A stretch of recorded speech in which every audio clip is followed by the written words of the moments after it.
স্টেডিয়ামে খাবারের সিন্ডিকেট ভেঙে দিলেন তামিম ইকবাল। মাত্র 50 টাকায় স্যান্ডউইচ, 70 টাকায় পিৎজা, 80 টাকায় বার্গার খেতে পারবেন সাধারণ দর্শকরা।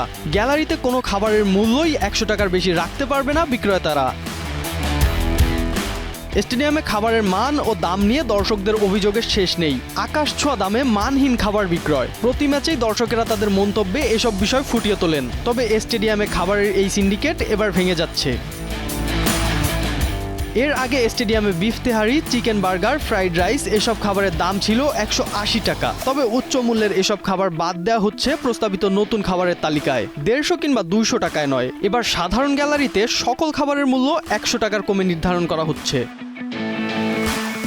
সাধারণ চিকেন বিরিয়ানির মূল্য যেখানে 160 টাকা ছিল, প্রস্তাবিত মূল্য তালিকায় চিকেন খিচুড়ির দাম নির্ধারণ করা হয়েছে মাত্র 90 টাকা।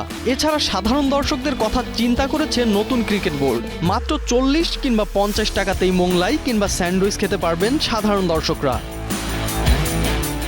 এর আগে মাঠে ফ্রি পানির ব্যবস্থা করেছিলেন তামিম ইকবাল। দর্শকদের অসুবিধার কথা তামিম নিজে শুনতে চেয়েছেন। খাবার নিয়ে অভিযোগের ভিত্তিতে দ্রুতই ব্যবস্থা নিচ্ছে তামিমের বোর্ড। দায়িত্ব নিয়েই ক্রিকেটারদের কথা চিন্তা করছেন বিসিবি বস। এবার দর্শকদের জন্য নিলেন দারুণ উদ্যোগ। নানা সমালোচনার ভিড়ে তামিমের এই উদ্যোগের প্রশংসা তো করাই যায়।